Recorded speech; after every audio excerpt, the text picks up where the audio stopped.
নমস্কার, আজকের রেসিপি ফুচকা। সুজি, আটা, বেকিং সোডা।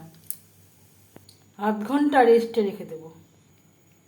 ছোলা মটর, আলু, লঙ্কা সেদ্ধ করে নিয়েছি।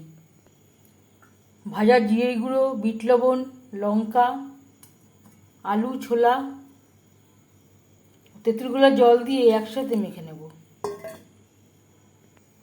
আলু মেখে নিয়েছি আর দিয়ে দেব গন্ধরাজ লেবুর রস। তেঁতুল গুলে নেব। তেঁতুল গোলা জল তৈরি করে নিয়েছি। ভাজা মশলা, বিট লবণ, গন্ধরাজ লেবু।